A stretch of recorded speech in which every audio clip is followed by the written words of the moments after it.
log in. No, yeah, you can log in. That's fine. All right, so you start up. I'll be. Yep. I hit the button. In fact, I'm gonna light some sage. I think I pissed off the Lizzies with my post yesterday. Oh, a lot of that has been going on. It's. Oh. Yeah. I feel like they're in their death throes. They're amping up because they are. They're doing that. The death throes. We call it the alligator roll, right? Isn't that one? Yeah, they are.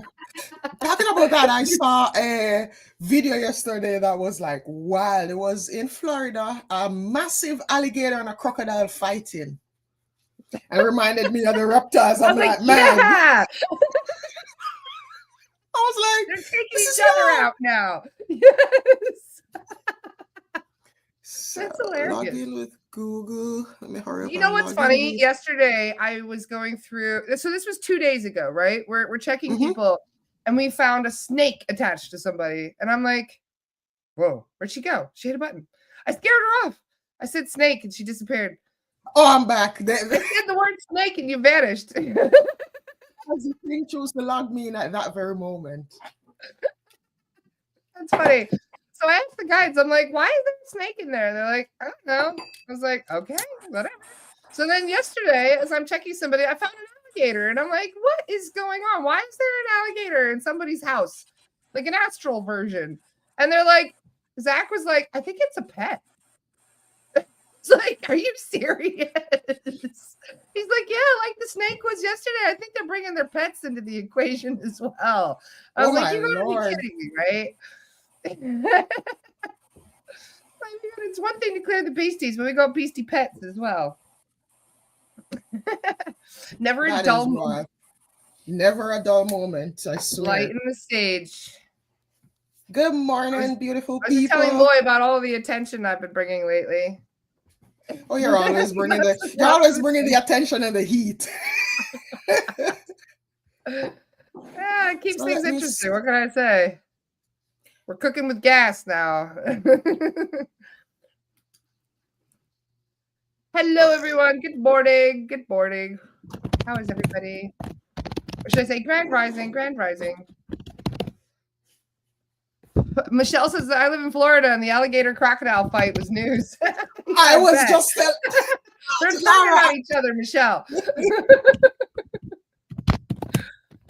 Luke says I find Palo Santo clears better than sage. You know what's funny is I do both. So my guides told me that sage is for cleansing, Palo Santo is for lifting. So it's like you scare off everything with the sage, and then you invite the good juju back in with the Palo Santo. Yes, exactly. You're supposed to use You're supposed to use a sage first. You're supposed to use a sage to get rid of the negative energy, and then you use this to bring the good energy in. I know it's wild. I have an entire bag of sage, and it just disappeared out of my I'm searching everywhere, and I can't find it. That happened to me the other day. I had to start a whole new sage because of it. It literally disappeared out of another dimension. I just said to the guys, I'm like, where the hell did my sage just go? They're like, I don't know. So I couldn't find it.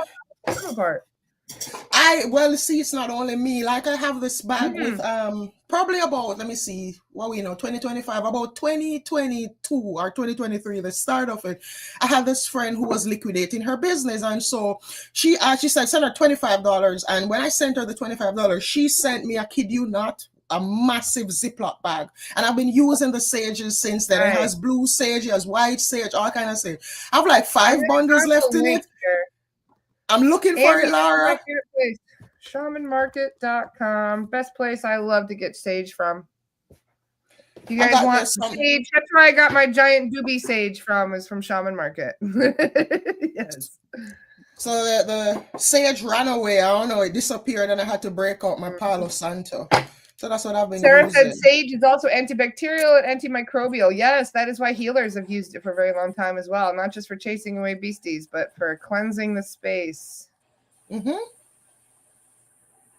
Amanda says, I love the post you shared yesterday about the spiders from the Arcturians. I thought you might.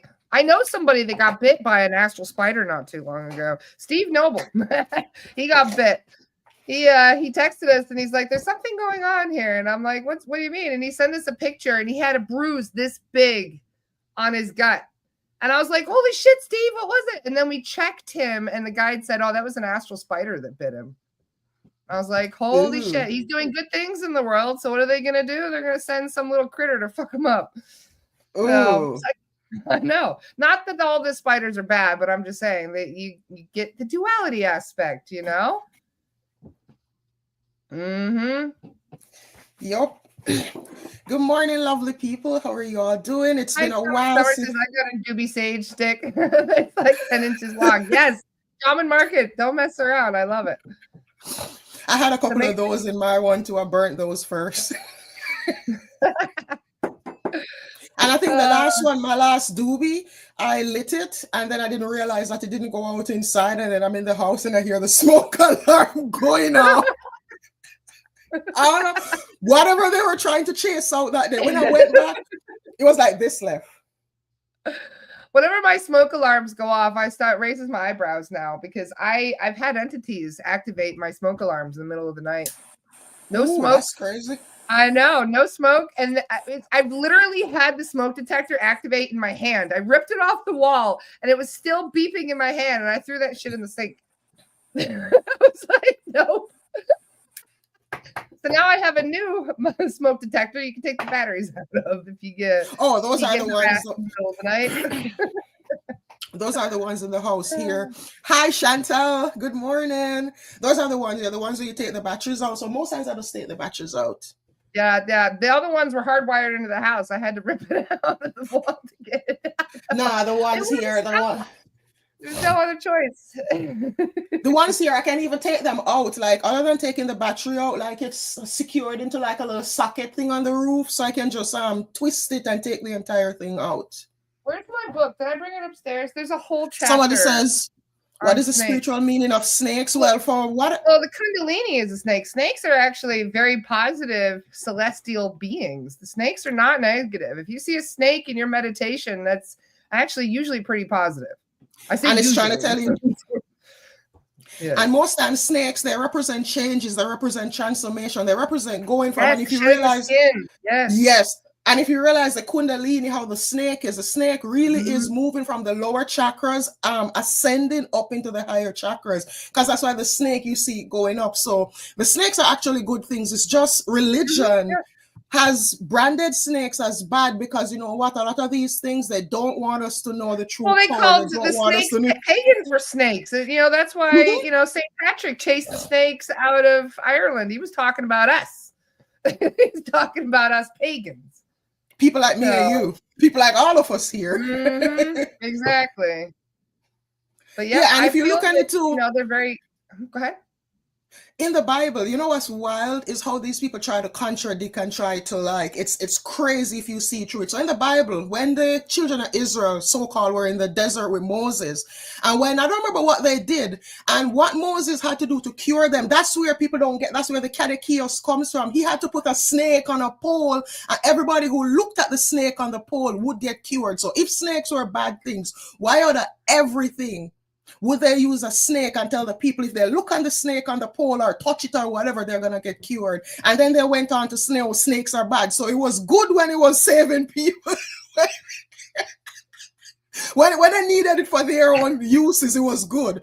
But once they got saved, you know what? It's bad. Nobody else should. Don't associate yourselves with snake because it's bad. Man, these people are contradictory as hell. Well, this is the thing. Anything that scares people is generally something that people consider to be bad. But technically, there's a lot of power animals that come to people when they're trying to channel that power. And a lot of people have things like animalistic soul guides that, you know, totem animals, etc., whatever you want to call them, that they can embody the spirit of that animal by actually kind of channeling that energy. So whenever you feel drawn to snakes, I love snakes. I used to have a ball python that I would wear as a necklace, and he'd be just chilling, like hanging out with me, right, like that. He was so cute. I love snakes. You see this comment, Laura, from Lucy and Salvador? I was told snake means sneaky by a medium. That medium ain't no medium. She probably medium in size, her medium clothes. Boy. But things are getting crazy right now, aren't they, Loy? Have you noticed like the energy's shifting and how wild things have gotten just the last 2 weeks alone? Like it's really ramping up with the shift right now.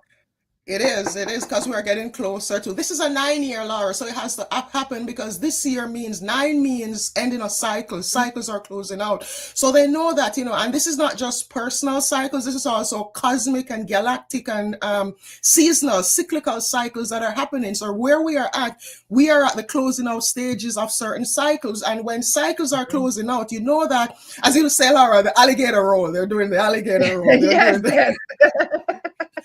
They're having the big tantrum right now. Yeah, but what I don't realize is that this entire earth goes in cycles, and when when new cycles are meant to come in, there is nothing at all that we can do to stop these cycles from coming in. There's nothing like nothing can stop it because these cycles, they have to happen. It's like natural, it's like periodic things that happen. So ain't no way for them to win. We've been calling for it for a long time. So but these are the things that, it's funny. We've been saying that nothing's happening for a long time. And then all of a sudden we're like, all right, slow down. This is too much. Yeah, we may, but the crazy thing is, to the 3D eyes, it may look like nothing's happening. And even when things are standing still, there's so much going on behind the scenes. What is just now, we are starting to see what's happening behind the scenes. We're starting to see the things that we weren't, given the privilege, I would say, or being exposed. So now we're starting to see them. Well, we're starting to see all these things. And I want to mention something, like I've been watching this thing called Unearthed. You know how when we talk about ancient civilizations and people say, oh, they didn't exist and this, that, and the devil knows what. Yeah, the planet's only 5,000 years old, Loy. Didn't you know that? Whatever. So I'm watching this thing, and it's on a season where they're talking about Herculaneum, which is the lost city. Everybody knows about Pompeii, but people don't realize Herculaneum is buried under literally 70 feet of volcanic stone. And it's crazy now that they're excavating and they're going on and they're finding, like, this city is 30 football fields long, and they have only excavated like not even a quarter of that. And the entire city, like, you think Pompeii is preserved? This one is because what happened with them was the plume went up, and when the plume went up, they thought that they were going to be all right. So most of the stuff was falling, and Pompeii, in the night, the plume broke, like the volcanic plume, it broke, and all the ash, how many million tons of ash came down and literally cemented those people. And when the molten lava and the ash dried, it formed basalt, that rock, and they had to be literally breaking out the rock to go in to find the city. And then it makes me think of how many other places on earth, because this place was written off. It was written off to where it became a myth, where people were saying it didn't exist until in the 1800s when a farmer digging a well and came to the wall. So it makes me wonder now, how many other places worldwide are covered under volcanic ash like that, where they say, oh, these places didn't exist, these places didn't exist. But was that's it the just year wild. 536, I believe? There's a year something like that, 536, where the whole planet was covered in ash and dust, and the whole planet went dark for like 2 years.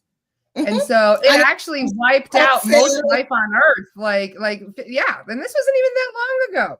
Like, there were so many humans that were wiped out by then. It was unbelievable. In fact, it changed societies in every single corner of the planet, because many of them had to kind of like make themselves smaller and fortify themselves, because everybody was fighting and killing each other over just small resources. There's no food for 2 years. Yeah, so because the sun there was no grass, there was no plants, no sun. Nothing. It was no sun, exactly. So yeah, they called it. We don't know struggle like our ancestors do. Man, but when you talk about Laura, people don't even realize how easy we have it these days. When you look at back then, you couldn't even live in peace, because you have to be wondering, like, oh my Lord, who's gonna come? Which tribe is gonna come to kill me? Who's gonna come to raid me? Who's gonna come to take me over? It was like back then, that was all that was going on, and we have it easy now. People don't realize. So we even have somebody who died in Pompeii that was here. Ariana was in Pompeii, and she died in Pompeii. She says she still has chest issues from dying in the smoke. And I understand. My allergies and asthmatic issues was from being burnt at the stake. Isn't it wild? Yep.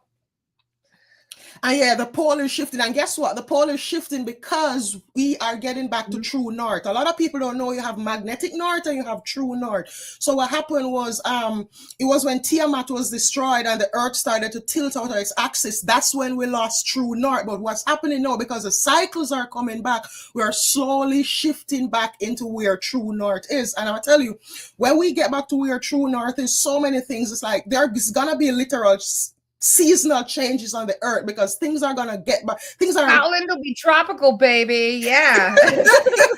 Things are getting back to where it is. But Laura, the Egyptian thing that's going on, like, man, I've been telling so many people from the other day, I told you so. Look at it. Edgar Cayce prophesied from during his days that they were gonna find all of this underneath the pyramids, under Giza. And look, he's been dead how many years? 80 years? There. I mean, they're starting to catch up to Starseed knowledge that we're like, I knew that like 20 years ago. There are people that have been talking about this for even 100 years because the tunnel systems are well known to be existing all over the earth. There are tunnels that go, I mean, this whole planet looks like Swiss cheese.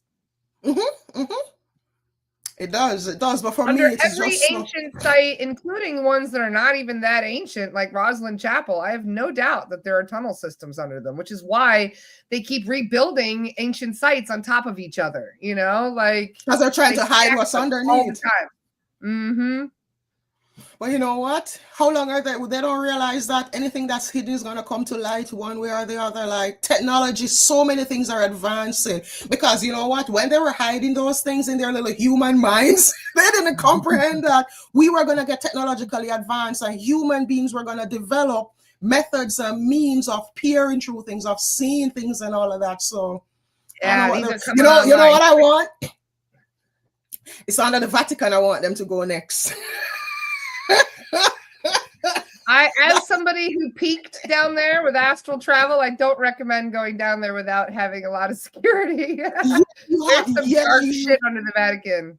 Really is. I felt when I got zapped by something going under the Vatican, because I was curious. I was like, I want to see the archives, you know?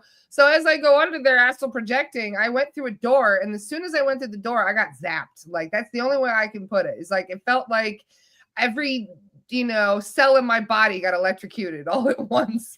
And then it felt like I fell off the Empire State Building and landed in my body. Like, boom. Like, I felt like I even felt like through my bed is how hard I hit my body. So I'm like, all right, won't do that again. Noted. Yeah, they don't. Lesson learned. That place is probably protected by the strongest of, and we won't call their names. You know I what? Know, it's probably an Archon that zapped me or something. Who knows what they have under there? You never know. They have golems and all kinds of weird shit in there because they have all the knowledge of magic that they've been keeping secret for so long. They've hoarded all of this knowledge and technology and ability, and they've, anybody that even thinks about getting into that stuff, they're like, oh yeah, like squish. It's wild how they demonize astrology. And if you check, man, all those people, the ones, who are trying to do whatever, they all use astrology because it's such a powerful. We use a watered down version. They have a much more advanced form of astrology than we do. Yep. Yeah, they under there. Yup, thumbs. A lot of them. Anyway, I didn't do my little mantra as yet, so let me do my little smudging mantra. Make sure we have no unwanted energies here today. Hey, we have a question about what to expect for an Akashic Records reading. Can you give us some info on what to expect? What do we need to have their own questions? Yes, it does help to have your questions ready for an Akashic Records reading. The only info she needs is who you are, really. Yeah. Right, Loy? Loy also does Akashic Records reading. Is that question for me or is it for someone else? Because I don't do 30-minute sessions. I'm Loy here. looks stoned in her picture, though. What's going on here? I don't know. Hey, you are. Now you're back. Oh, my internet has been AT&T. It did not like your mantra. It said, fuck your mantra. Try that again, shall we? Start it from scratch. Hold on. With the smoke, I cleanse this place. I banish negativity, every single trace. Let the light of the divine fill the sacred space. Only love, joy, and peace shall it embrace. With the smoke, I cleanse this place. I banish negativity, every single trace. Let the light of the divine fill the sacred space. Only love, joy, and peace shall it embrace. With the smoke, I cleanse this place. I banish negativity, every single trace. Let the light of the divine fill the sacred space. Only love, joy, and peace shall it embrace. Alrighty. Perfect. Thank you. So, Laura was asking me if I have my cards. You know, I always have my cards. Laura, does a warrior go to battle without their tools? Hell no. Laura, I make sure I have even a small pocket one, so when I'm going out, you can slip in my. Okay, you never know who may. Cherie says, I know she was talking about Adriana, but all Akashic Records readings, you really can do the same. You know, they bring in your questions. You can, you know, anything you really want to know about yourself, you can have answered. So typically for me, for my first session, like I always tell people, even if you have questions like how I work, I don't want your questions. I don't want you to tell me them. I tell you to think about them in your head. I don't even want your name. I just want your energy, and I connect with your energy. And then I start telling you what I see and what I get or what you need to know. And a lot of times I will say this, I've had people come with questions and the guides tell me straight up, nah, the question they're asking, they can't handle the answer to that right now. They need to know this first before they get that. Yeah, because they say that it's like, it's the way they explain it is like they say sometimes what somebody's asking, it's such high level that they need to comprehend the lower levels first. They need to, you know, understand certain other things first. And then once they understand those things and they get that answer, then they'll be able to do better with the answer. Because if you get certain answers when you're not in a space where you're ready for it, it's going to do more harm than good. Because if you get certain answers and you don't know how to implement it, you don't know how to deal with it, it's going to send you into scary land. And then your brain, you're going to start thinking all kind of things. So there are times when they tell me like, nah. And something with me that I realize most times is when I do my sessions, like I say, I tell people just think about where you want guidance on in your head. And most times what comes, I even answer questions I didn't know they had. But that's how I do mine. So what basic stuff will you learn? What basic stuff you can learn? Like so much stuff you can learn. All right, I did a session. Who your guides are, what kind of karma you're dealing with, what kind of what happened in a past life. You're here. Yep. Where you're from. Most times I get, like yesterday I was doing a lady, and as soon as I clocked in, the first thing I saw was a Sirius star in my head. Like I just saw the Syrians. They're the best. I saw a couple Syrians last night. Spoke with, I should say. The Syrian guides are the best, and it's funny how interesting. They're the master builders. They were the ones that built Egypt. And part of the clearing that I was doing the other night, I found a past life resonance of someone that was an Engan starseed that had died in Egypt. They were killed by Greys, but they were working with Sirius A people, and they even had a Sirius A guide as well, and all these other interesting guides that come in. So many of you have like galactic guides that you've known through multiple incarnations. And if you get the chance to learn about those lifetimes, you get to understand how you have that deep connection with your soul guides. It's where you learn about your friendship and how it was established, because many of your guides, you go way back with your guides, eh? Yeah, guys, yeah, many of you, like, you have, I will say one thing I've learned, you have one main guide that's been with you since your inception, from the minute you're smart left the yeah, but then you have other guides that come in at various times in your life. And I'm going to use my life as an example. Leaders, you have different ones that teach you certain things. I had a guide the other day, someone was like, oh, she's having an herbalist guide come in. She's got a Native American lady that's coming in for a while. And I was like, what? And they're like, because she's going to be learning about herbology soon. And I was like, oh, that's cool. Like, and then bringing all these guides in. I had a guide that came in while I was doing a fast for 2 weeks. They're like, oh, you have an ancestral guide who is very good at fasting. He's going to come in for 2 weeks to help you during your fast. So they come and go as they are needed. You know what's wild? Whenever I write, Shakespeare comes in. Anytime I sit to write, I can feel the energy. That's when you see me write certain long and that's why I tell people I'm not a video person. I love to write. And whenever I sit down, I'm like, all right. Sometimes I'll even sit and I'll be like, what do I write today? And I literally hear in my head, like, all right, this is what I want you to write about today. And what's wild? He talks to me in Old English. So it's like a lot of thus. I was literally going to say that for you. Like, how are you deciphering what he's saying? Because I love languages and I study things like that. So whenever he comes in, whenever you see me write certain long things, me and him sit and he'll tell me like, I all love right, you know that. what? Like I'll be writing it and he'll say to me like, all right, this paragraph needs to go down here. Nah, this wouldn't work better. Yeah, I'm gonna hear it It's like in you, a lot of. Charlie. My guide is like that too. I have a British guide who is an author. He never told me what he wrote, by the way, Charlie. You say you're an author, but come on, give me some titles here. And he's, whenever I'm writing and sometimes when I'm speaking, I start busting out a British accent and I don't even know why. I thought maybe it's because I lived in England for 7 years. And my guide said something. He's like, no, Charlie's British. When you're channeling Charlie, sometimes the accent comes out. I was like, And they're different guys. You see, if I'm trying to manifest things, Metatron always comes through. Like when I'm doing any sort of spell work where I'm trying to, it's like different guys come through at different times based on what you are wanting. And something that I teach in my Akashic Records class too is I teach my students to whatever, if you're going to be, say your work, whatever you're working on, you can get in the Akashic Records and you can call for it. You may not know who, but you can call for it and say you're in medicine. I had someone once who Madame Curie came through and said she wants to help the person. Madame Curie? Came through a physicist. She came through. She told me like, and it's wild. I'm gonna tell you, in the Akashic Records readings I do, guys, some things are wild. I had a reading where some of these stand out, and I can give you a few. One, I saw people in immersion pods, and when I saw that, and they were showing me that their bodies are their bodies are in space, but their souls are here. I've seen sentient ships where the people, it's like there's no knobs, there's no buttons, it's just a place you put your hand, and when you put your hand, like the person was talking to the ship, like they were asking the ship, all right, are you okay? Do you have this? Is this all right? Is this compartment all right? And then they just literally said to the ship, all right, it's time to fly, and the ship just moved.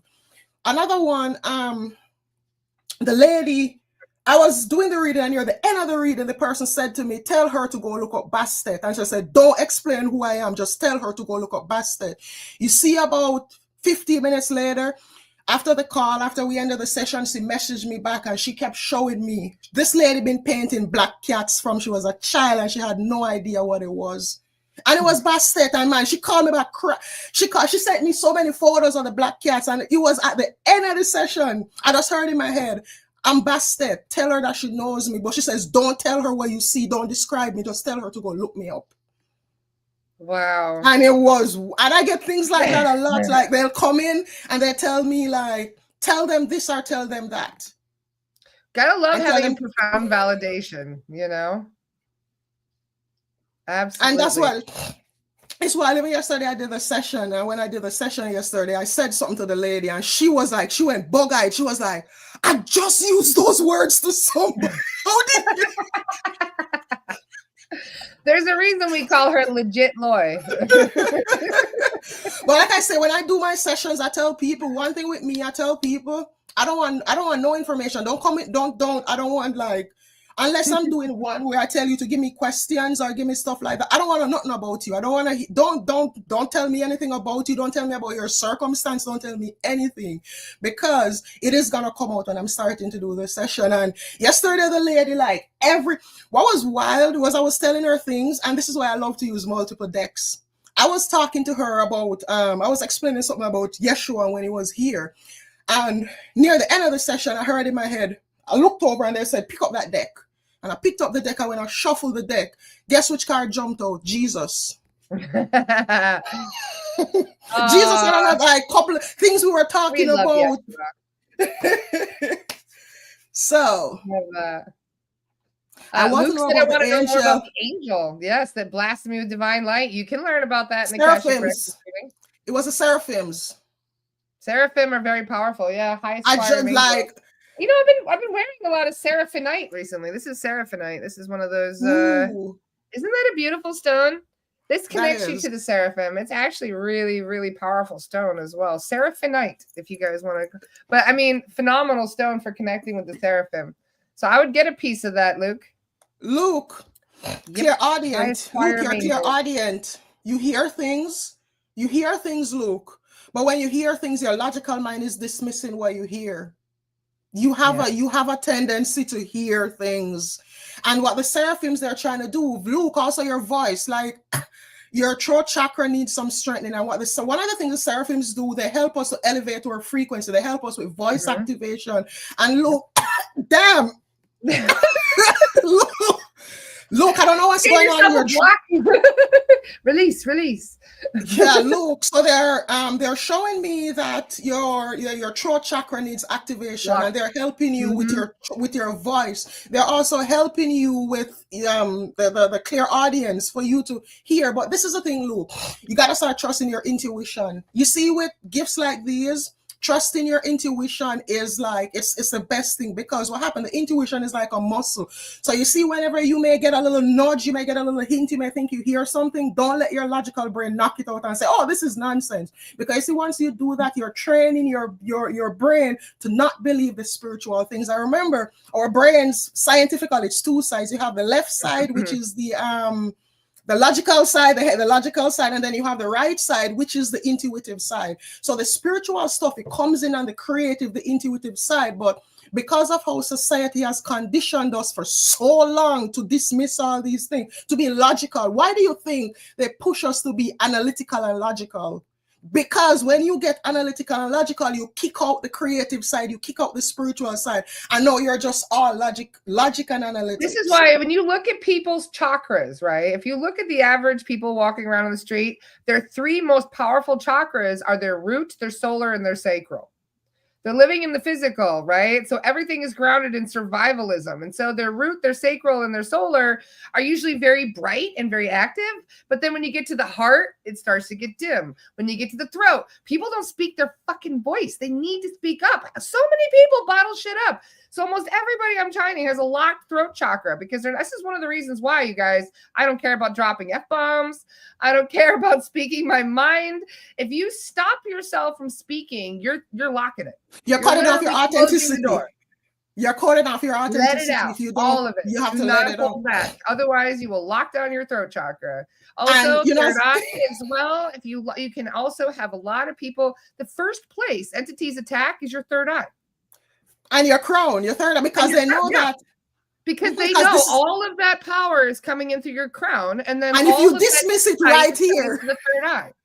If you dismiss it right here, all they want is for you to dismiss it right here, because people don't get, this is connected to your gut as well. Your third eye is connected to your solar plexus, and when you dismiss it, they just want you to dismiss it once, and they're like, yes, we've latched on. No, we were talking about the chakras, and something I was even explaining this yesterday, and something I have realized through my own work with it is just how the chakras work. So the first chakra that develops is the root chakra, which is between 0 to 7. That is for a reason. That is why they say, you see, childhood, you see, whatever you teach or say or to your child during 0 to 7, it forms the base of their life, because the root chakra is like the base of the tree. It's the root of the tree. That is where everything comes from, so to say. So whatever is in the root, it goes up into the rest of the tree. So say, let's use something like, you have, say money. And you teach your child always hear you talking, oh, money, money is the root of all evil, and you got money is bad, and you gotta, it's like just money issues, so to say. This child soaks that up like a sponge, and they grow up now with the belief cemented in their root chakra that, guess what, money is hard to come by. Then the next thing now, it comes up into the sacral. When it gets to the sacral, you can't create anything because the root is blocked. And the sacral chakra is where the creativity comes from. So if you can't create anything, then not only when you can't create, it shuts down the sun, which is the solar plexus. And guys, did you know the body can show you like when your chakras are out of sync? So if you notice, people who are confident, their shoulders are back. They're erect, their shoulders are back, because the sun is shining out of them, because their solar plexus is the sun of the body. So the sun is shining out. If you notice, whenever you get sad, whenever you get depressed, you do this. Because that means that the sacral chakra, that's where all of that feeling is. So your body is naturally trying to protect it. Yes, that's why it gets into the fetal position.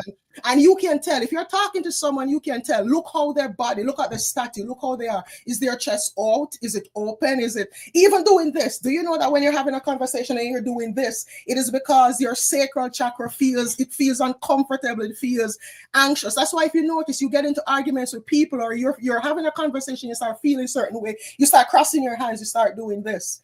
It's naturally the body trying to protect the sacral chakra. So as I was saying, when it comes up, now you get to the sacral, there's no sun, there's nothing. You get into the heart don't believe it. The heart believes that, you know what, you got to struggle, you got to do all these things. Then the next thing, you speak it out of your throat and you start speaking all these beliefs that, you know, these beliefs are not right. And then your third eye believes it. And then your crown chakra closes off. So we have to be, when, especially when we have kids. And I must say, as a mother, I wish I knew these things when I was raising my kids. So I'm just saying it, putting it out here to people that have kids, you know, before the age of 7. Please be careful. Please be careful what you say, the things that you say, because it's gonna get cemented in their root chakra. And whatever they believe, whatever cements in the root chakra is gonna form the basis of their belief. And another one, say, you know, we women, and I always say we women like to say men are dogs and they are no good men, and we have a little girl growing up. You know what you're telling her? That's why you're cementing in that little girl that, you know, there are no good men. And then when she starts dating the same type of men that you were just talking about. And even with boys, it goes the same way. And especially something too that we should never do is tell our kids, you're gonna be just like your dad, you're gonna be just like your mom. No, don't do that. Because that damages the root of the tree. And then if you have a damaged root system, the tree cannot produce any good fruits.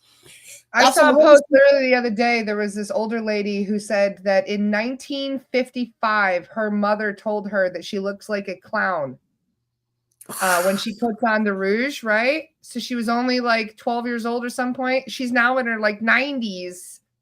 And she still thinks it every time she puts the blush on her face in her 90s, and she still hears her mom's voice. You look like a clown when you put that makeup. I was doing, when I just got into this a couple of years ago, one of the first classes I took just to have some understanding was a class with Radley Valentine. So I did a program with him, and he had this, his marketing person on it was this dude who used to work for Hay House. And he was saying that he was talking about something that affected him. He said when he was young, he was probably 5 or 6 or so, he got a bad report card and he didn't do so well in school, but his sisters did well. And he said his mom gave him coal in his stocking. And he said that thing affected him into his adulthood, because he kept feeling like he wasn't worthy. Can you imagine you have 3 or 4 kids and 3 of them are opening all kind of presents, and when they come to one, and he said he was the only boy too, he got coal in his stocking. And he said that affected him. He felt like he didn't deserve things. He said he had so many hang-ups, so many issues around so many things. So we have to be careful. We have to be careful. Being of the things that we is really important. Yes, because remember, when a child between 0 to 7 is like growing a tree. And something I'm from a farming, my grandfather is a farmer, and my grandfather, I've noticed whenever he plants things, you see the first couple of months or years, he tries to give it the best possible, because he says whatever you put in, whatever goes into the root system is going to define the type of fruit you get, the type of how that plant or that tree turns out. Yeah. That's why being supportive is the most important thing that you can do right now, is just to love your kids however they are, no matter if they make mistakes. Even let them make mistakes. That's how we learn, you know? Not mistakes, Laura. There are no mistakes. Well, I know. You know what I mean. I guess the word, you know what I'm talking about, you know? But yes, it's all lessons. There are no mistakes. Yes. And remember, there are little people that I'm gonna tell you one of my traumas where these things I didn't even realize until I got to an adult and I started to work on myself. So I have hung up around food. I'm very, very picky with food. And I say picky, and I realized that this came from growing up. So I told you guys I grew up on a farm. We were self-sufficient. So for meat, I grew up with goat meat and pork and beef all year round, because my grandfather had animals, and when we need one, he would just kill one and put it in the freezer or whatever. So I don't like to eat runny eggs. I don't like to eat. I don't like liver. I don't like kidney. I don't like these type of things. And when I was growing up, so whenever they kill the animals, like they would always do it on like a Saturday or a Sunday morning. They would always make the liver and the kidney and so for breakfast. And God, I hate it. And my grandma would beat me to eat it. My grandma, and they were the type of people who they would tell me that I'm a child and whatever is provided, I should eat it. I remember going to high school, and my aunt was teaching at the high school I was going to, and she lived in the town, so I would stay with her. And she would make me runny eggs. And when she put it in the bread, when you squeeze it to bite it, I can't stand it. And no matter what I told her, you know what I used to do? Every morning when she give it to me, I would go to school hungry. Like I went to school hungry all of seventh grade, and nobody knew, because she would give me the breakfast and I would open the kitchen window and slide it outside. And where she lived, they had a lot of land crabs outside. And it was one morning, her husband, I don't know why he left for work, and he came back and went around the back of the house and saw the crab running away with the sandwich. And they realized, yup. So when I had my kids, every Saturday morning, I would call them and I would sit them down. I would say, what do you want to eat this week? That would send my grandmother berserk. She would get mad because she would be like, don't do that. You're teaching them to be this and you're teaching them. I'm like, no, I'm not traumatizing them the way that you traumatize me. So I ask my kids, what do you want to eat? And if my kids say they don't want that to eat, they're not getting it. You see, if my kids say they don't like that person hugging them, you're not going over there and hugging them. I don't care. If they don't want to be, you're not going to be around them. And my grandparents would just pack me up. Even when I say, my grandfather had this grand aunt that he would send me to. And man, you see, when I went to her house and come back, I would feel like my literal skin is rubbed off. Because she would hold my hand right here and she would scrub me. And I had long hair, my natural hair, like if it's not cut like this, my hair, I could tie a bow under my chin with it. That's how long my hair was. I see when she's washing my hair, she's washing my entire head. And that traumatized me. And no matter how much I would tell them I don't want to go there, they would beat me and take me there and leave me. Yeah. So these type of things, it just gives us the opportunity to be different. It teaches us a lot of times we learn all the ways not to be from our parents, which is very important, equally as important. And it's funny how much we give into pressure too, because I did that to Aiden once, where we're eating dinner at his grandmother's house, and there was broccoli at the table, and I'm like, it's the only vegetable you have to eat. It's the only one, just eat it. And he's like, no, I don't want to. And I'm like, eat it.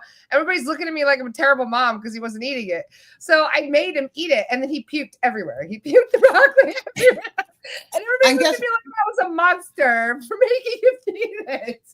And I was like, all right, I'm never doing that to him again. If you don't want to eat it, fine. Just, I'll find something else. But I do make him try things. I do make him taste it. If you don't like it, fine. We'll try it next year in a different way. If you don't like it now, fine. Maybe we'll try it cooked differently another time. But I do make him try things. And if he doesn't like it, then that's fine. But yeah, with kids these days, we are being raised very differently than we used to. I used to have the shit kicked out of me. My parents used to beat my ass for everything. And I've never raised a hand to Aiden. And it's funny because a lot of people are like, well, if you spoil the rod, you spoil the child. Aiden is one of the sweetest kids I've ever met. He's so compassionate to other children. He listens. He's very well disciplined. And the only thing you have to do to punish him is take his tablet away. And he's like, all right, I'm so sorry. I'll never do it again. You don't actually have to beat them. Like, it's amazing how much people don't try other ways. They just learn the way their parents did it. And they're like, oh, okay, well, I got to do it the way they did it, I guess. Generational trauma. That is, I was even talking to someone the other day. I was saying, somebody was explaining to me the same thing you were saying about eating food, just the same as what I'm talking about. And that is how we pass on generational trauma. And that is why for me, even without being spiritual back then, I recognize that the way I was grown, I don't want that for my kids. I'm not going to do that to them. Same. But then you see the people who are mired in that, it's like, they can't understand. It's like, man, they get mad when they see you do it. It's like, why would you want to pass this trauma on? Example again, Laura, in Jamaica, when I was to the primary schools and so that we used to go to, man, they're hot. In the summertime, they're so hot because the way they make them, there are no windows. It's just the wall has like these decorative blocks that wind can come through. So in the summertime, you're burning up. So whenever it's raining, anybody that's sitting along there gets wet. So I saw an article the other day in Jamaica where they were saying, oh, they're starting to outfit the schools with AC.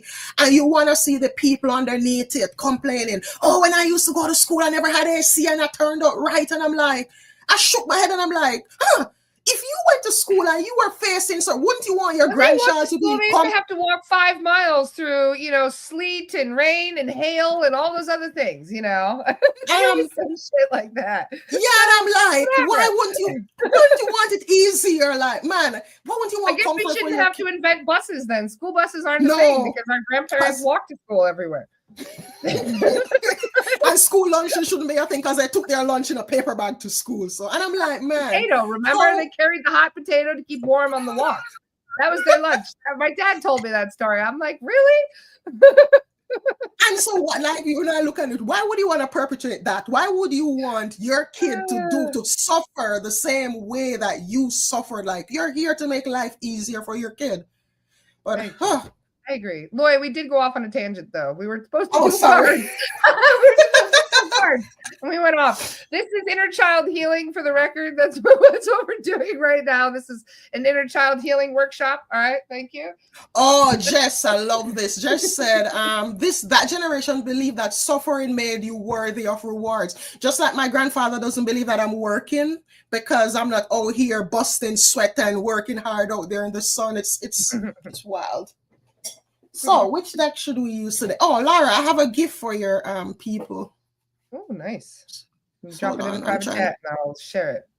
Yeah, it's a energy alignment guide. It's a free energy alignment guide that I created.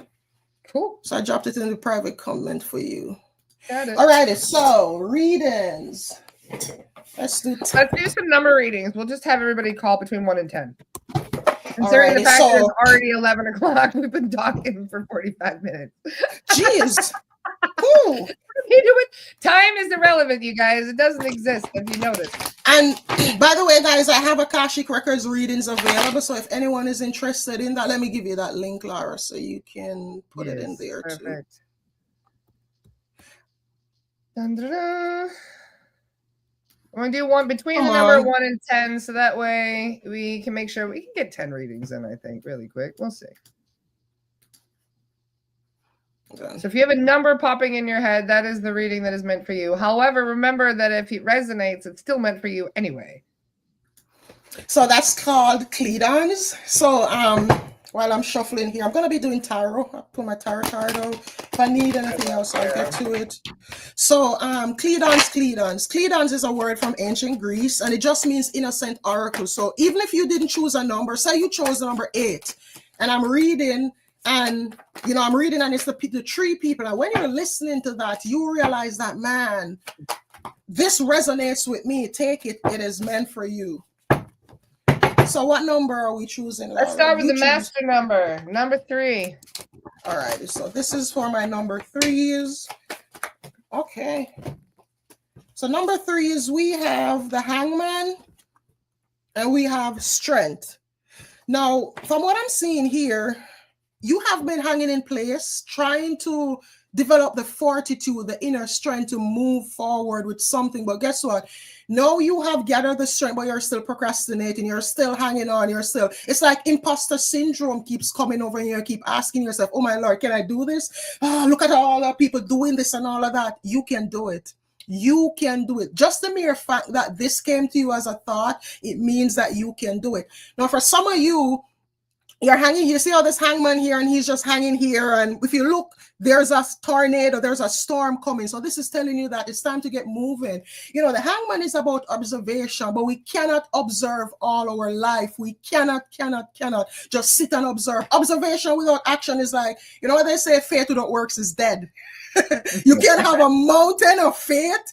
And if you don't be an armchair astronaut, do not be an armchair astronaut. Don't want to go to space and you sit in your chair in your house every day. You never even take up a book and read what a spaceship looks like, but you want to go to space. So I'm saying, don't be an armchair astronaut. You can't keep hanging here forever. The observation is done. You have observed. You've seen what you need to see. Now it's time to take action. It's time to gather that inner strength and take action. And if you look at both cards. Look at tornadoes here again. Tornado.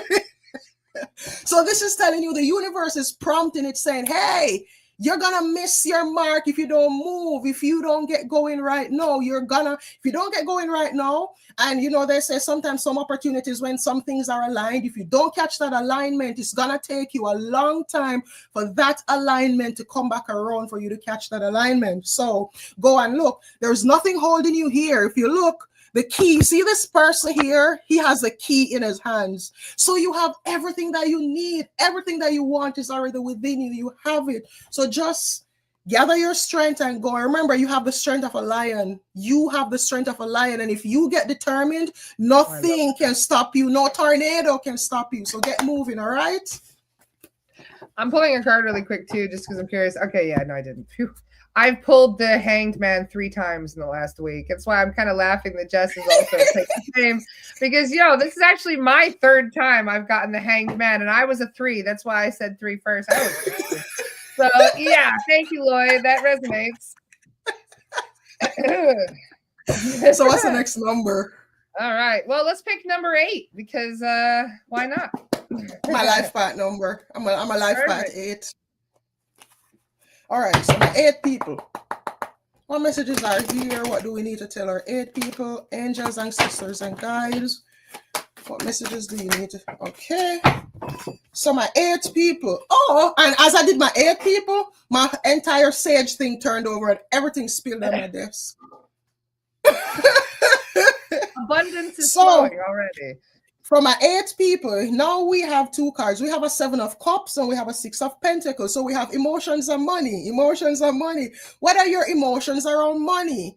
What's going on? Let me say this. How do you feel? Again, it's funny how this is coming up when we're just talking about the childhood trauma thing with, the things that you learn in childhood, how it affects you. So what I'm getting right now is that some of you are having with this, this 6 of Pentacles here. This 6 of Pentacles with this 7 of Cups.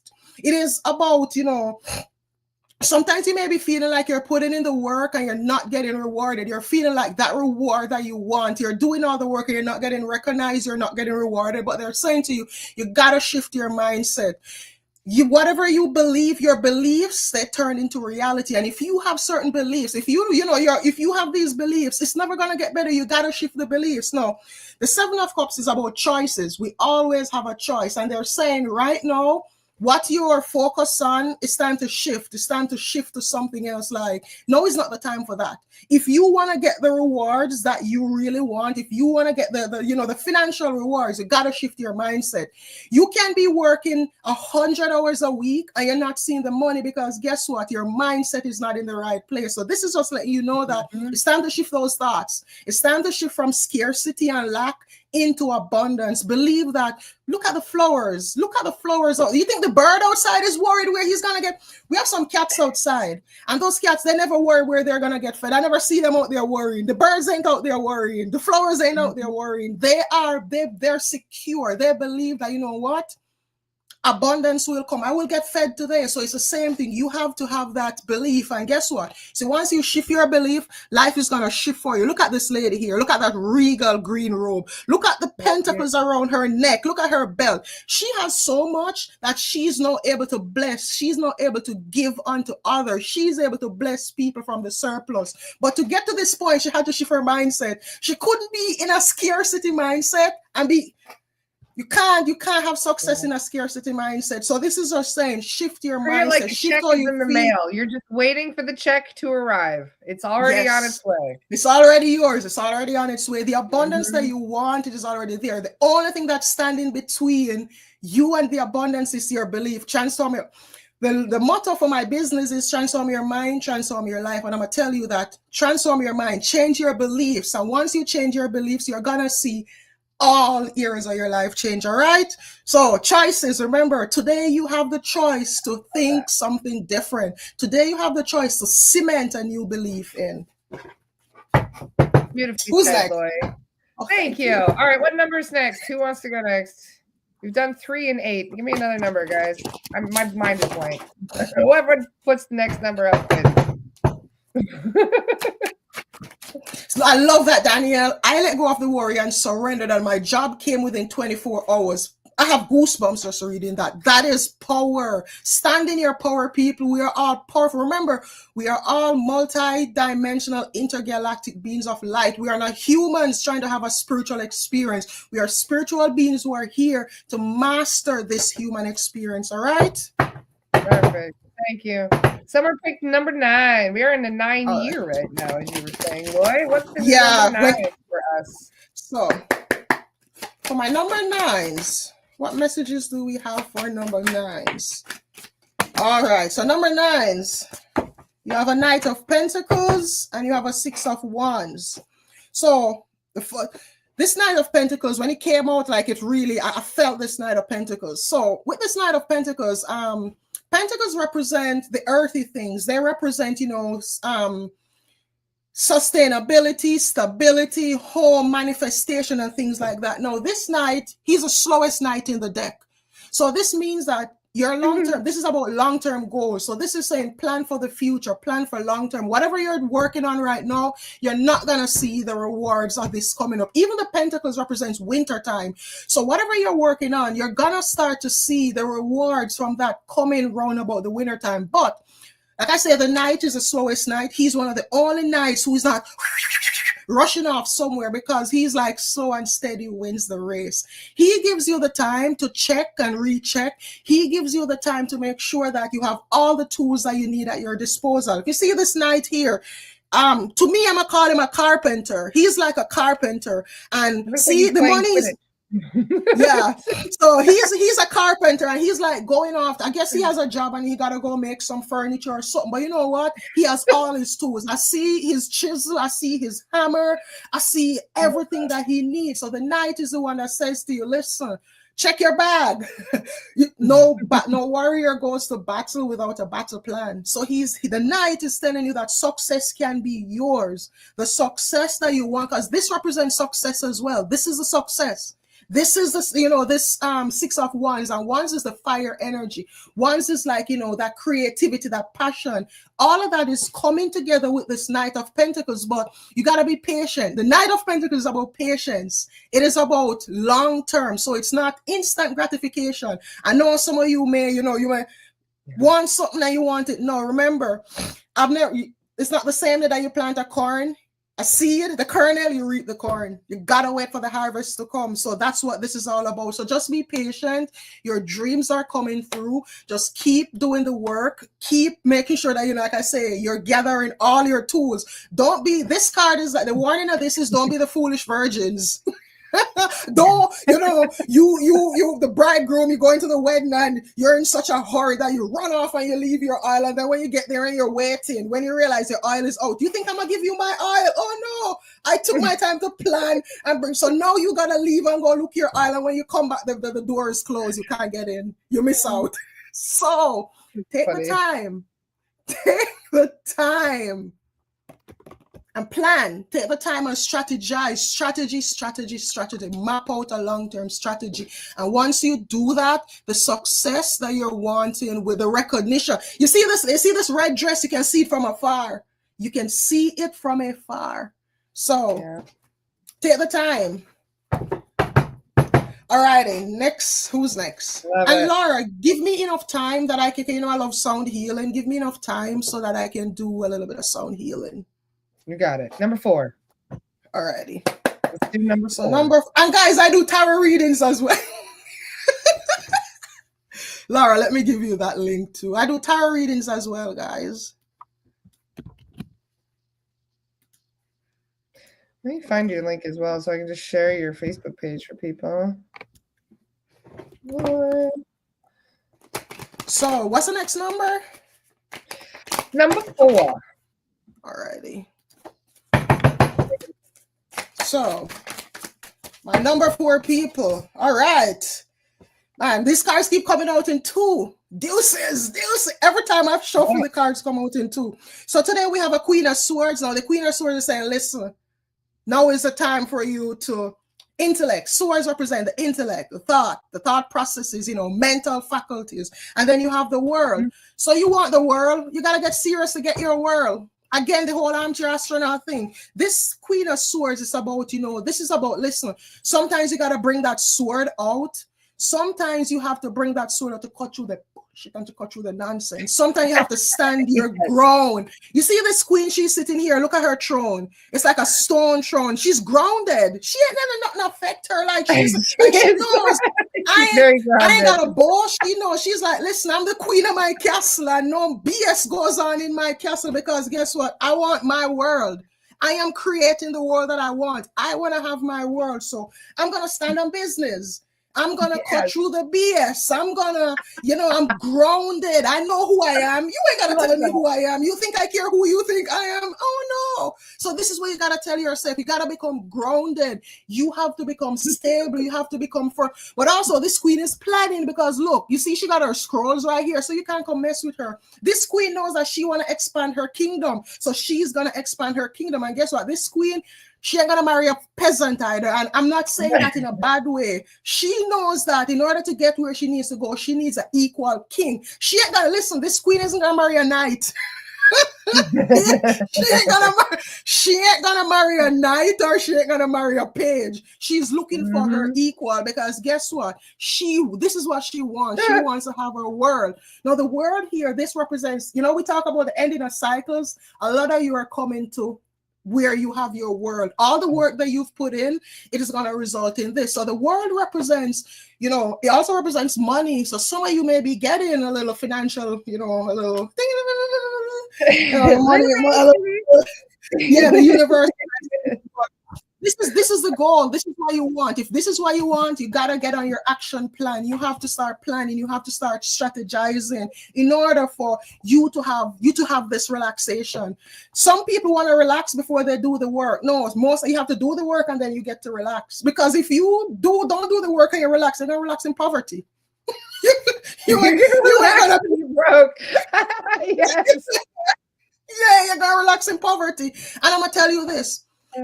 God does not want anybody to be poor. Please don't let people tell you that. Even I'm not a Bible person. Even the Bible says He wishes for all of us to prosper and be in good health and have money. It is just the human beings down here who try to tell you that God wants poor people. God wants poor people, but He wants the church to have the money. But He wants you poor. Look at that. He wants you poor, but He wants your church to have the money. And He wants the priest and the pope to have the money, but He wants you poor. How does that make sense? It reminds me of that sheriff the other day in Texas that was like, we can't legalize marijuana in Texas. And they're like, why? And he goes, who's going to wash our cars and run our offices? That's what he said. See? That's what he fucking said. Who's going to clean our cars and run our offices? If we have we let all the potheads out of jail, we're going to be left with violent offenders, Like, no, we can't do that. That pissed me off. I was like, oh, so it is. It's like we need our peasants so that way we can be at the top. We got to be the cream to rise to the top, so to speak, And, Laura, that mentality, it goes across so many things that people don't understand. And I always say there's a reason why education is so expensive, because uneducated people are thinking people. Educated people have time to think. You see, when you're not educated, you got to do 3-4 jobs. So you run from job to job. You come home, you sit in front of the TV and you eat and you go to sleep and you get fat and you get diabetes and you get obesity and you get everything. And then, you don't have time to think about what's going on around you because you're kept on the hamster wheel. You're kept in a rat race. And I will touch on this too. It's the same thing with immigrants or immigration. All this boo-hoo is going on, but you see, at the core of it, they don't want to get rid of it, because I can tell you that for the immigrants, here in New Orleans, they run the hotels. They build houses, they run the hotels, they pick the food. If we kicked out all the migrants in this country, we'd be fucked. And I've told that people 1,000 times. Yep. Oh, I know. And of course, most of them are making minimum wage or less, and we're going to demonize them. One immigrant pays more in taxes than a politician does, but we won't go into that. Laura, I was one. When I came here, I was working for $9.50 an hour until I got 50 cents raise when I went to a self-turner, when I went to like an executive housekeeper. And the people who were, that's $10 an hour without any benefits. I don't have, that's all I get, my dead pay. And there were people who were working, the Americans, when they were getting $15 and $20 an hour, they didn't want it. Nobody's going to pick vegetables for that price. There's not many people that are willing to do that. They do it out of necessity because they're trying to provide for their families, you know, and unfortunately, this is why so many of us ended up being abused by the system, is just trying to get by, just survive. But I digress. No need to rant here. I'm going off on another tangent here. Next number. We do number 5, the number of change, shall we? Number 5. All righty. And speed as well. 5 is speed. When you're doing if you're doing manifestation spells, guys, make sure that you're using the number 5 because 5 represents speed as well. Alrighty, so for my number 5s, angels, ancestors, and guides. Oh, my number 5s. Yeah, it's about a 2-hour podcast today, it seems like today, but that's fine. My number 5s. So again, we have 2 cards come out the deck. Like these cards are coming out in 2. So we have chariot, movement. My number 5s, you can't look at it. We just talked about speed, change and movement. There you go. We have a 5. We have a bike here. I'm a 5 life path as well, Pensy. Yep. So my number 5s, we have a 4 of wands and we have a chariot. Now the chariot, this is a major arcana card. So this represents major life changes. This chariot, you see this lady here, and this is asking you, where do you want to go? And how are you going to get there? Are you going to remain? Or are you going to evolve? Are you going to go this way or that way? So this is about, again, this is about being at a crossroads and needing to make a choice. Now with the chariot, this also represents things coming through speedily. Now, I see here too that I have a 4 of wands. Now, this 4 of wands, it represents a happy home.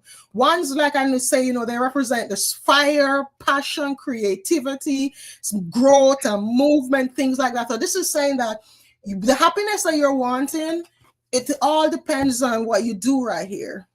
It all depends on what you do, right? The choice you make. Here you are, you're at this crossroads and you have a choice. You can, like I said, you can either remain in whatever you're in, or you can push forward. No, courage doesn't mean you don't have fear. Courage means that you take that step despite the fear, in spite of the fear. And remember, the journey of 1,000 miles, it begins with the first step. So this is just saying, start that engine, boom, boom, boom, boom, boom, and get moving, get going. Because when you do that, the quicker you start this engine is the quicker you are to this. You don't want this happiness. Look at this celebration. Look at these. Get to the party somehow. Get on your bike and go. Yes. Even the cats are partying. Even the cats are happy. Even the cats are celebrating. So they are saying, get moving, get going, get on your bike, start up your engine. If you don't have a bike, let your 10-toe turbo work.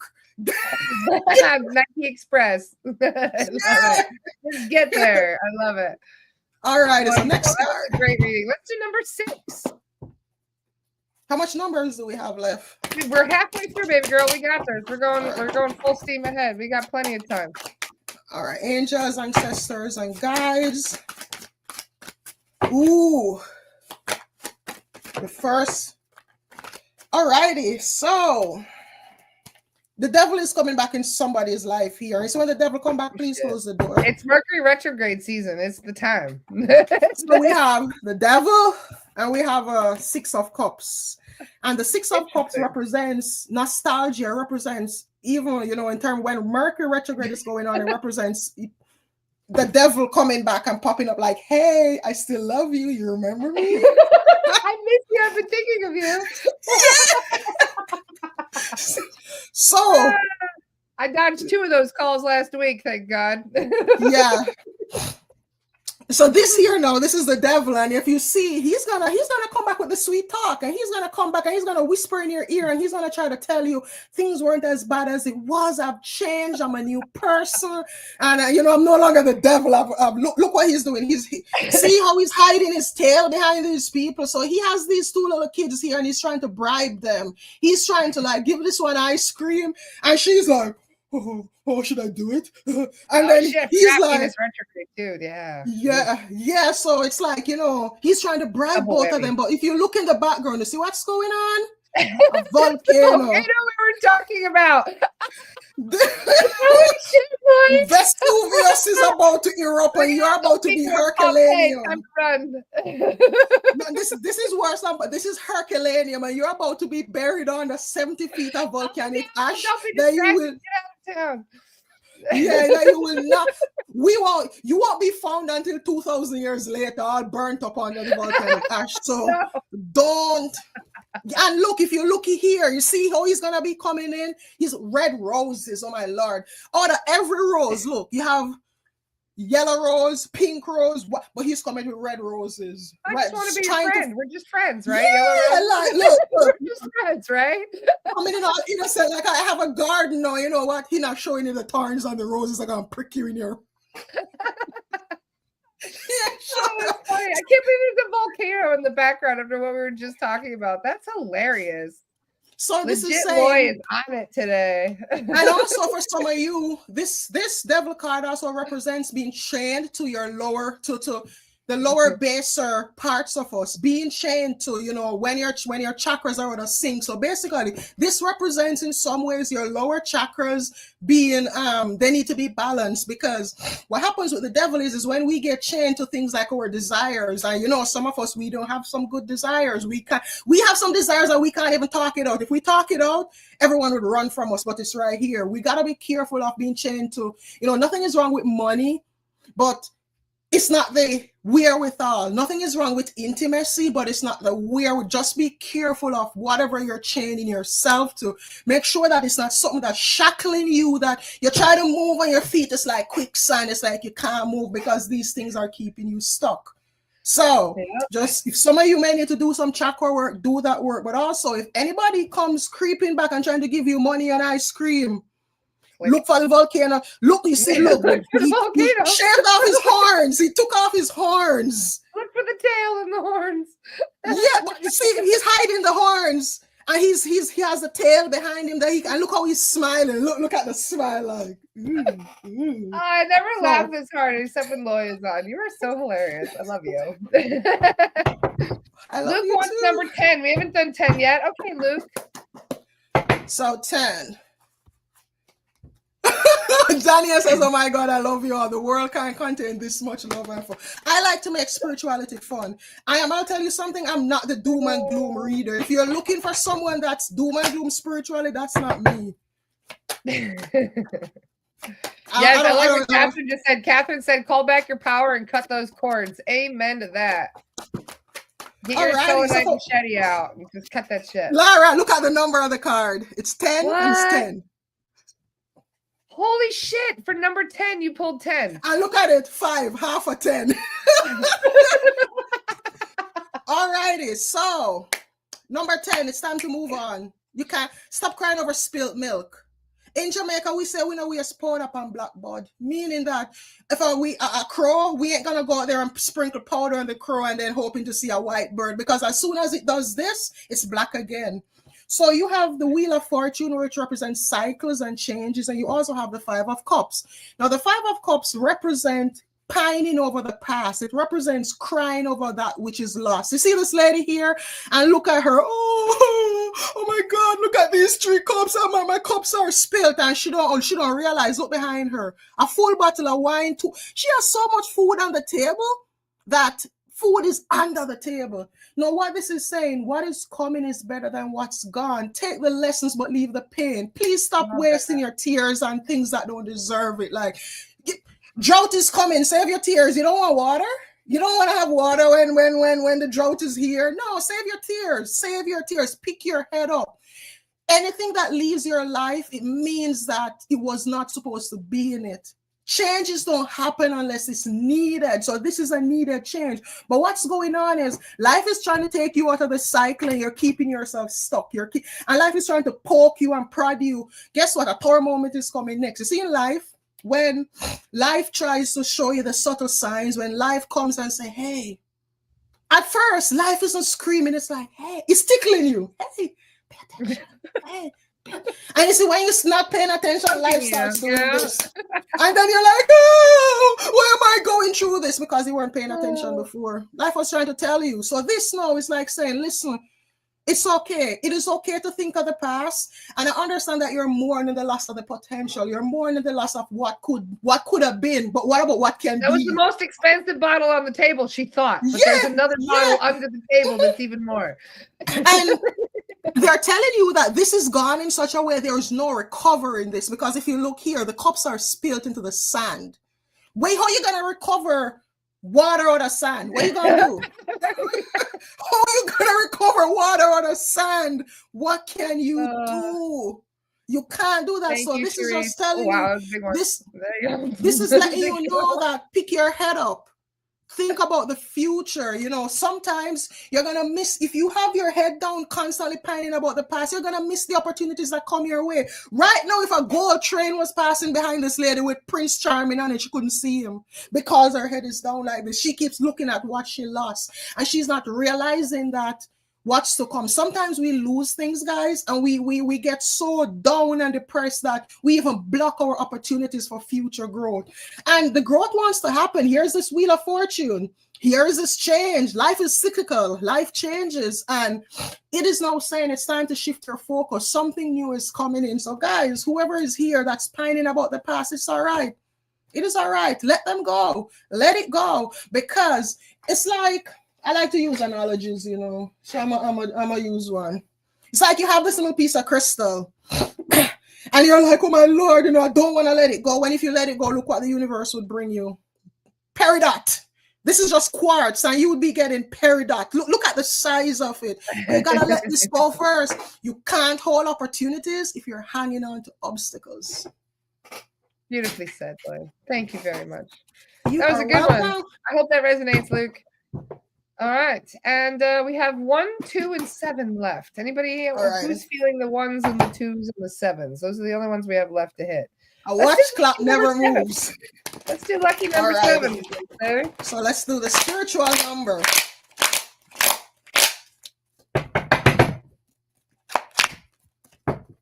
Your poor cards, Loy.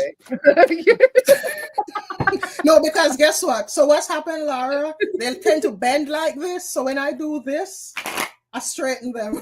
My cat cards, I love them. Oh, my cat sees. If anybody shuffled my deck like that, I would lose my shit. I'm very careful. Like, I see my deck is straight. Thank you. So, oops, hold on. You fell on the floor. Alrighty, so we have the Emperor, and we have 2 of Pentacles. So we have stability, and we have money. Stability coming in finances. Lock in money, look at that. There you go. So here you have the Emperor and you have the 2 of Pentacles. Now the Emperor is saying that this is about, you know, stable ground. This is about stability, but this is also about planning. You see, he has a scroll right here, and he has this open scroll and whatever. It looks like constellations are on it. It doesn't have to be, but this just means that he is planning. He is mapping out his future. He's mapping out his life. He knows that, you know, the Emperor is securing who he is. He ain't no page. He ain't no knight. Like, he's grown past all of that. He is now a man, put it that way. He is a mature man. Now, this also represents the stability that is coming in for you. A lot of you, you know, financially things may have been shaky, but I want to say things are about to get good. It's gonna get to where you're gonna, if it's work, you're gonna be having enough coming in where it's gonna be like a seesaw. Sometimes it's gonna be like, oh my Lord, you know, do I do this or do I do that? Do I do this or do I do that? This can also be, some of you may need to delegate things that you don't need to be doing right now. It's like, I don't know if you have a business and there are things that you are possibly doing on the back end that is keeping up your time from doing other things. They're saying delegate, delegate, delegate. When you delegate, you are able to make more money. Why? Because instead of doing the mundane stuff, you leave that to someone who, that is their skill, that is their strong point, and you focus on what you can take care of. And that frees you up. If you're a creative, it frees you up to be more creative. Whatever you do, it frees you up to have this stability. You're not going to get the stability that you want. Where life is not a one-man band. If you have a business, one person can't do it. You need help. Whatever you're doing, that's why they say, you know, no man is an island, no man stands alone. So this is the lesson that I have been learning so hard this month. I tried so hard to handle it on my own, and oh my God, I got my ass handed to me. Like, there's no way you could do it. No way. You can't.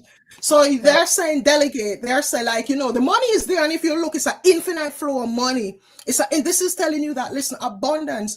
Your abundance is not gonna go. Sometimes you may feel like, oh, if I delegate, I'm gonna have to pay someone else. But look at it the other way. You're doing so well that you can afford to put food in someone else's plate.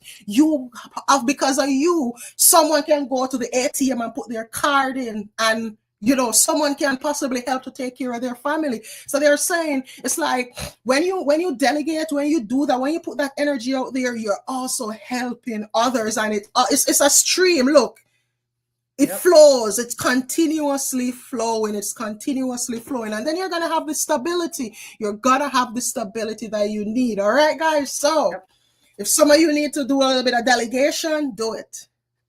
So that stability can come into your life. And again, when you look at it, how the stability comes in, say again, you have back end stuff and you're stressed out and you're tearing your hair out and you go to bed and you can't even sleep and you get up in the middle of the night. You got to get up from 4 o'clock in the morning trying to write posts, trying to do. If you delegate some of that, stability comes in where now you're better rested. When you get up in the morning, you don't have to get up light in the 4 o'clock lamp. You can get up at a normal time. You can do whatever you're doing and everything. You're more stable. So that's for my, what was it? What number was that? That was number 7. So what's the next number? Let's do number 1. All righty. Oh, thank you, Dale. So number 1. What do we have for my number 1s? Angels, ancestors, and guides. Alrighty. Number 1, we have leaving and new beginnings. So we have an 8 of cups. And then we have a page of wands. So with this 8 of cups, this is a time for leaving, whether it's a relationship, whether it's a job, whether it's a place. This is a time for you to realize that nothing more can be done here. Again, this is a time when you realize, put it in patu again, you can't waste powder upon black bud because nothing gonna come of it. This is where you realize that there's nothing more you can do here. You have expended all your resources. You've tried all you can try. Now, to keep your sanity, the best thing you can do is walk away. Sometimes you gotta break your heart to save your soul. Sometimes you have to break your heart in order to save your soul. And this is one of those times. This is where this is for some of you are in a situation where you're not appreciated, you're not wanted, you're not loved. It's like it's just stress. And then you keep trying to hold on. Do you know that sometimes holding on is harder than letting go? They're saying, let go. Look at it. Value yourself.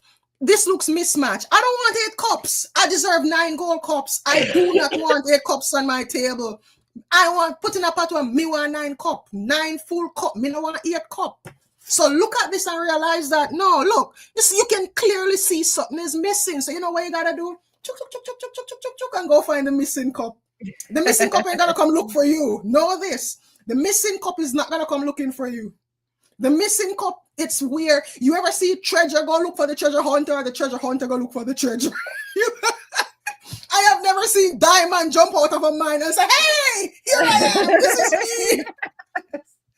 I have never seen, you gotta go dig that mountain. You gotta go dig. You gotta go look for the treasure. So guess what? Your missing piece, it is not found here. Look at it. You see, a storm is coming. You're going to get wet. We're going to hide under the table. You got to go look a house. A storm is coming. And if you don't get moving right now, you're going to be trapped in this storm. And look, there's a river here. You're going to get washed away. Oh, my Lord. What you have is on the sandy banks of the river. And when the river comes down, the table and the cups are gone. I know instead of going to find your missing cup, you got to try to find the other 8 cup and the table. And yourself too, because you're in the stream. Going downstream. But you see, if you walk away, look what happens.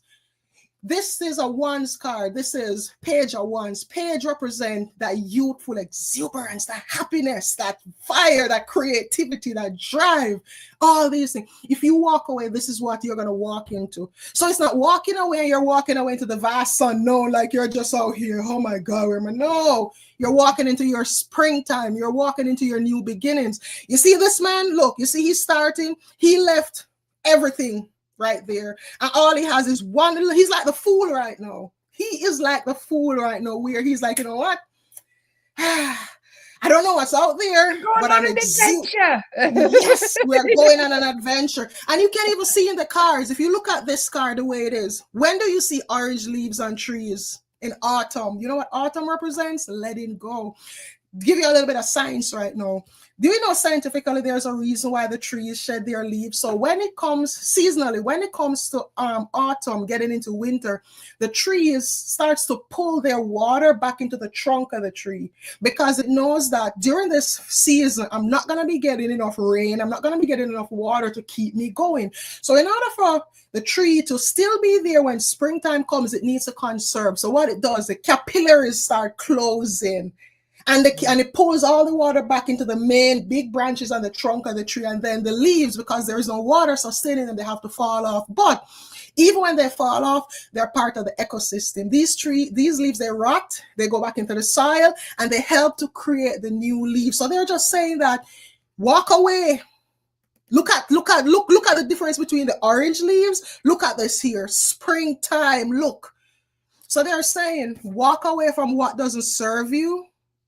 Walk away from what doesn't, so that you can walk into what's waiting for you, the new vibrant future that's waiting for you. Oh, so that's we only have one more number. We've done them all except number 2. We're just gonna do number 2 now, and then we're all hi Nicole.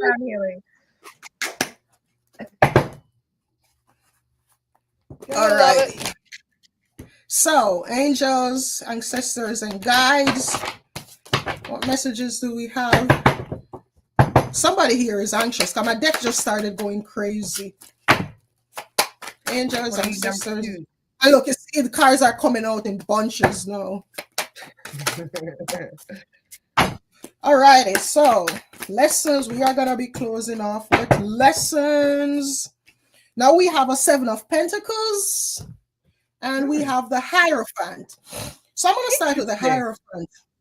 The Hierophant, this is about lessons. This also represents marriage. So somebody here could be getting married.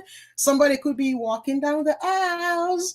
So, yes, singing bowls are a good way to activate the throat chakra. And I'm going to be doing singing bowls after. That's why I asked Laura to give me enough time so I can do that. So back to this. This is about teaching and learning. This is about also, I want to say organization. This is also about getting a mentor. So somebody here could be, I was so funny, I just opened up my mentorship. So this is about getting guidance, getting something outside of yourself. This is also about organization. Some of you may need to organize. Spring is here. Do some spring cleaning. Throw out the things that you don't need. Do you know if you keep excess things, it accumulates excess energy? Listen, if you have something in the back of your closet that your spouse from 10 years ago who broke your heart and you still have it there, you are keeping that person's bad energy in your out. Throw it out. Throw it out. You're keeping the bad energy there. Haven't you learned the lessons? This is about a time when you recognize what's going on in your life. You see the lessons and you learn the lessons. Learn the lesson. Oh, somebody's getting married. So somebody just got married in the comments. That's funny. Congrats. So, like I say, learn your lessons. Learn. And this is also, some of you may be teachers. There may be people in here who you have knowledge within you. Listen, guys, the things that we go through, we don't go through these things just to have them sit inside of us. We go through these things so we can guide other people. A lot of us here are lighthouses, but some of us not turning our lights on. A lot of us here, we go through the things that we go through. We ask for these lessons when we're planning our soul contract. And then we come and we go through the lessons and we sit on it. Remember, we all have, I want to say, symbiotic relationships with others, meaning that a lot of times our lives are not our own. Like me and Laura being here, we had contracts with all of you. We had contracts with all of you for Laura to be doing this, to be preaching this message, to be doing this. I literally found prenatal contracts, people that chose to bring in extra contracts because they found out that I would clear them for them 30 years later. That blew my mind. I was like, what? You mean they chose these contracts just because they knew they would meet me and have the opportunity for me to clear them? And they're like, Laura, my guides told me that every person that I read for, be it I do it on a live, be it I do it on my pay, or be it they pay me, they say I have a contract with all of these people, every single person. They say, yeah, I have a contract to come here. And again, I think I've talked about this, but I'm going to say it again. This life is my repayment for my Atlantean life. So that is why if you see me, guys, I'm transparent. Yeah, I'm all... Boy, this is crazy because literally yesterday I did a clearing on somebody and I asked why they had so much karma. And they said, well, they're actually trying to heal stuff from Atlantis. They're trying to repair karma from Atlantis, but they took a little overboard and now they're trying to save everybody. So like, sounds familiar. For me, what I was shown is that during Atlantis time, I was kind of the same thing, and I misused my powers, and people died because of me. Like there are people who died, and I'm gonna tell you something. That was not something that when I heard that at first, that was hard to sit with, that people died because of me. They said that there are people who could have ascended, people who could have left, but because I distorted the teachings, I distorted the energy. And you know what they told me? They tell me this is a lifetime. They said to whom much is given, much is required. And they say this is a lifetime. They explain, they say everything that I've gone through, my childhood, everything that I've gone through led me to doing this. And they even explained that that's why I had to leave Jamaica. They say I couldn't have fulfilled my mission being in Jamaica. And I will tell you, when I left Jamaica, I was at the best point in my life. I remember recently finding my last pay slip. And in Jamaican money, my pay slip was $150,000. I was like, I was a manager. I was even saying to someone the other day that if I didn't leave, I would be running the call center right now. These people sent me to school, a certified me, Laura, in running a call center, international certification in running a call center. And then I left. Like I said, I was at the prime of my life. I had no worries. I had nothing. I was like, and that's when I got up and left Jamaica. And I didn't realize it was my Saturn. Yeah. And I came here, and at first life was good, and then life it was like a domino effect. One thing happened, and you see when the one thing happened, I remember sitting down and crying, and literally crying, and saying, God, this is what I left my country for. I came here to struggle. I came here to suffer. And I heard in my head, you'll understand it one day. And I thought I was going crazy, and I didn't. That understanding didn't come until when COVID hit. It's when COVID hit, the pieces started to fall together. So me in here, every single person that I interact with, I have a soul contract with them to help them. I'm here for myself, and I'm also here for the collective. I'm here collective-wise, and that is why I do what I do.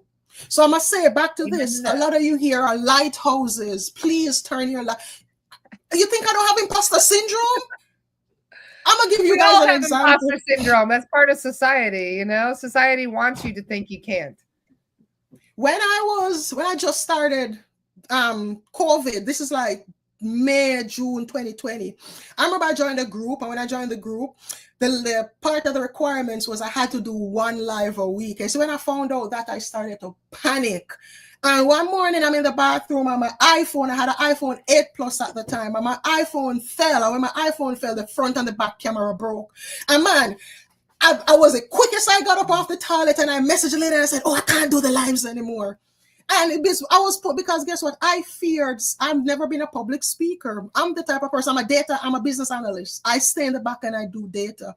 And that was my fear of speaking. I manifested, like I tell you guys, manifestation, you got to be careful. Because if you put your energy towards, all I would think about day and night is, oh my Lord, I can't do this live. I don't want to go live. I don't want to go live.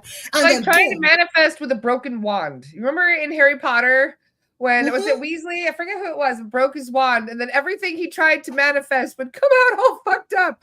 And he was like, what's wrong with this stupid thing? And he couldn't get anything to work right. It's like that. If you're not getting your thoughts in alignment, you're going to end up manifesting all the things you don't want versus the things you do. That's why for me, Lara, when I teach in my one-to-one sessions or my classes, I tell people, focus on what you want. There are some people who say, oh, figure out what you don't want. No. Focus on what you want. By natural order of selection, what you don't want will fall away from you because no energy is going towards it. Where focus goes, energy flows. So if you are focusing on what you don't want, the universe is going to see the energy and see the energy being on that and give you more of it. And then you're like, but I didn't want this. That's exactly what you were thinking about. So focus on what you want. Conscious manifesting. I love Abraham Hicks. Conscious manifesting. Consciously think of what you want to create in your life and put your energy towards that. Don't waste your time thinking about, I don't want this and I don't want that. No, if you don't want it, you don't think about it. Simple. Do not talk about it. Do not. You're gonna be cognizant. You're gonna be aware. You're gonna be cognizant of what you don't want, but you're not gonna feed your energy towards it. Exactly. So, like I say, for somebody, yes. Number 2. Some of you, go ahead. For some of you, step up to the plate. Step up, turn your ships are floundering out there in the dark. They're getting smashed on the rocks, and you are here afraid to turn your light in your lighthouse on. Turn your light on. Even if it's weak, the more you feed that flame, even if it's not just a flicker, turn it on. Because you never know how much that flicker may help somebody out there. And even if it's weak, the more you stoke that flame, the more you put life into it, the brighter that flame is going to become. Some of you have the lighthouse and the windows are cloudy. What are you doing? Get up there with Windex and start wiping them windows off so people can see the light. Why are you hiding that light? Oh, don't hide that light. Turn your lighthouses on. And like I said, for some of you, the lessons, things are happening in your life right now, and ask yourself, what is this trying to teach me? Like, do not say, why is this happening to me? What is this trying to teach me? I'm going to tell you what I told my client yesterday. I still have anxieties. I still have fears. It's when I get up and I feel fearful and anxious, I go sit in my sofa and I say, anxiety, come sit right here. Let's have a conversation. Why are you here?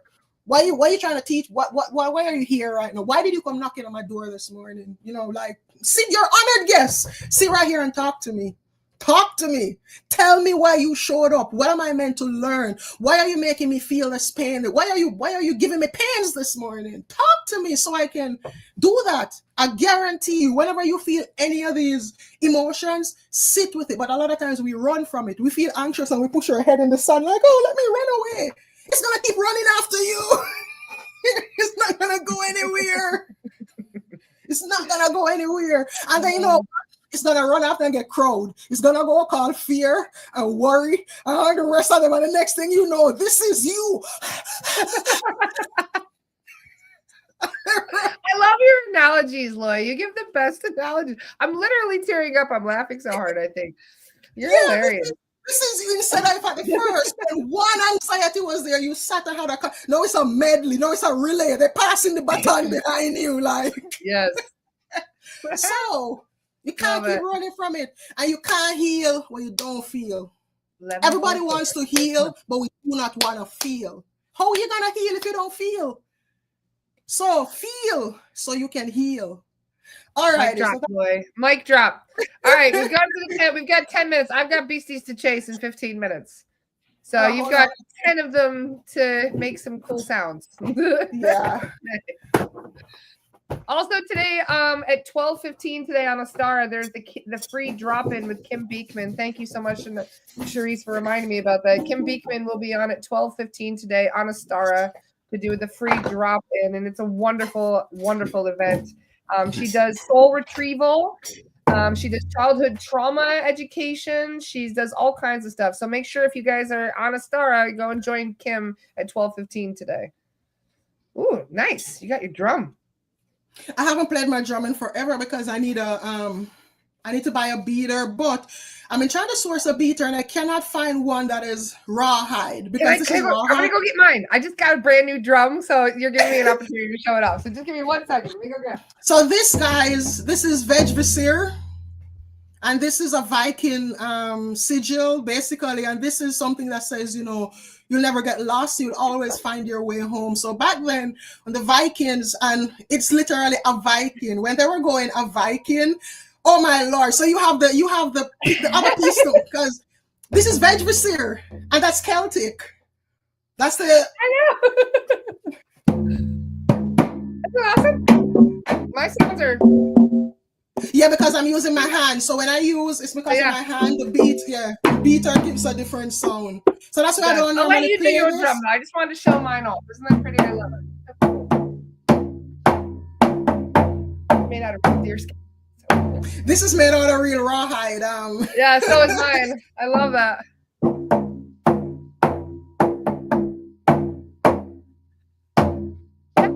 same tattoo. Yeah, I have a tree daily tattoo. Where is it?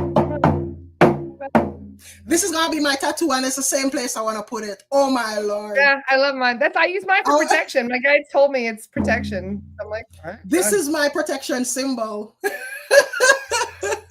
But anyway, guys, let's switch over to the sound therapy. So I'm gonna be doing crystal bowls and brass bowl. All you need to do, set the intention to receive healing.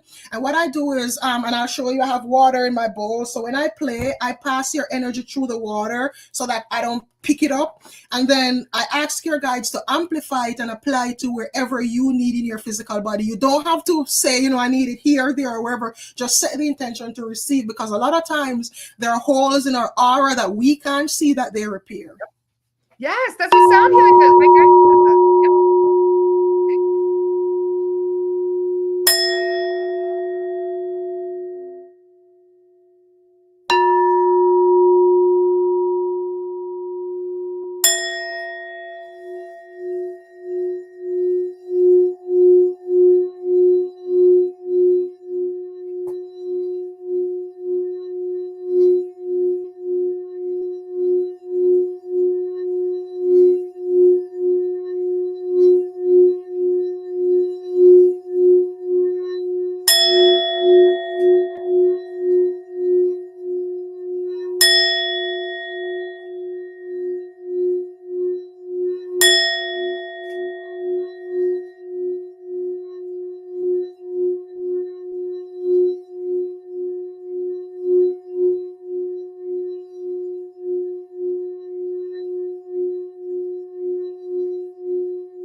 that helped. And I will say, this is weird.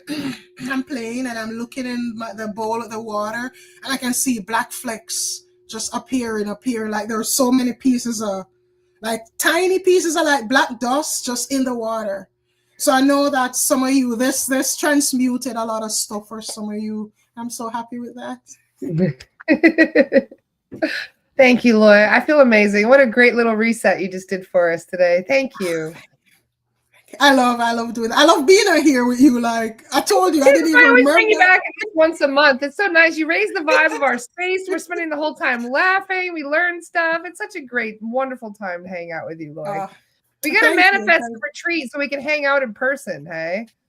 Yeah. Yes. Yeah. Yes, we could be in Jamaica. I don't care. We're going to Jamaica. We can come down to New Orleans. I don't care where we do it. Let's just do it. Well, we're doing it in New Orleans first, then we do Jamaica. Hi, Chandrika. Chandrika, check your email, please. I responded to you.